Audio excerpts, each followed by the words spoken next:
very unfair at the highest level to the United States. With a lengthy speech in the Rose Garden that leaned hard on an America First theme, as well as an elemental misrepresentation of the accord itself, the president kept a key campaign promise today and pulled out of the Paris Climate Accord, which means the world's second largest carbon emitter has now abandoned the most ambitious global effort to actually do something about climate change. By taking the U.S. out of the agreement, Donald Trump ignored the pleas of world leaders and the heads of companies from ExxonMobil to Apple to General Electric, and turned instead to a very narrow vision of nationalism. I was elected to represent the citizens of Pittsburgh, not Paris. He's trying to be clever. Joining now is Bob Inglis. He's a former Republican congressman from South Carolina, and Dan Dicker, who's an oil trader, author of Shale Boom, Shale Bust. I should note, just in the Pittsburgh line, the mayor of Pittsburgh tweeted, Hillary Clinton received 80% of the vote in Pittsburgh. Pittsburgh stands with the world and will follow the Paris Agreement. Bob, I want to talk a little bit about the politics here, or how we got to this moment. What do you make of the fact that you have all these Fortune 500 companies?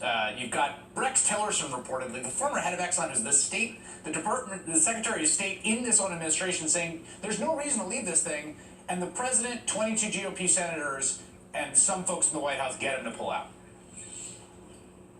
Yeah, it is amazing, isn't it? I mean, really, the business community was looking for certainty here, looking for a path as to the future, and now we've basically introduced confusion, I think, by withdrawing.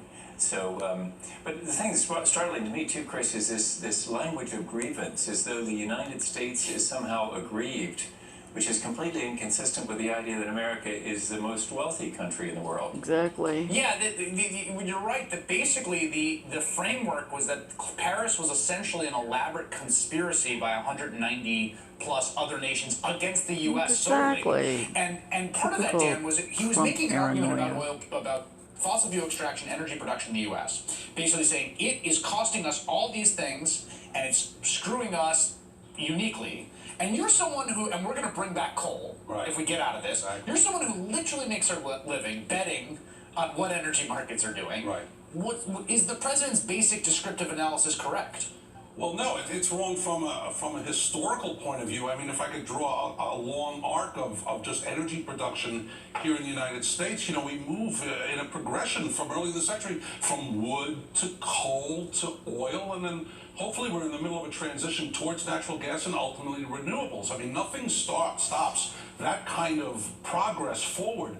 Right. All the oil companies, everybody in corporate America understands that this is a natural progression of how energy production is supposed to move forward and progress. And there's only one guy. We may argue about the timing, and I think a lot of people in the energy industry would argue about the timing. But the ultimate progression is a known quantity. It must happen. Everybody sort of understands it. And this is trying to move backwards circa 1965. Which is why, Bob, actually you've got, I mean, in fact, critics of Paris would feel like it doesn't do enough, right? The reason that you have, I think, Fortune 500 CEOs and stuff on board is precisely because, in some senses, people understand this is where things are going to go. The idea of Paris is to sort of produce that kind of public accountability and promise, and also to send market signals that the market can kind of deal with, and this does disrupt that. Yeah, and it basically, of course, puts the United States on the sidelines of civilization, which is such a strange place for the world leader to be, crouching over there on the sidelines with Syria and Nicaragua, somehow afraid of the competition of ideas out there on the field. Really, it's my notion of America is more of an exceptional place where we plan to lead. We plan to be right in the midst of it, not hiding over on the sidelines, saying that somehow we're aggrieved by these people who have done bad things to us. I don't know where he got that idea, but it does play to a certain part of feels aggrieved. And I guess he's... It's not in my TV. Yeah, this idea of grievance, I think, in this op-ed that was written by H.R. McMaster and Gary Cohn, you really see this zero-sum thinking that something's wrong with the recording. His first foreign trip, a clear-eyed outlook. The world is not a global community, but an arena where nations, non-governmental actors, and businesses engage and compete for advantage. we bring to this forum unmatched military, political, economic, cultural, moral strength. Rather than deny this elemental nature of international affairs, we embrace it. The idea is that it's a fixed pie, and everyone's going to get their piece. But again, that's not even how energy production works. Right. It's generative. In fact, I want to bring the markets back in here because that's what I know and that's what I come to tell you about.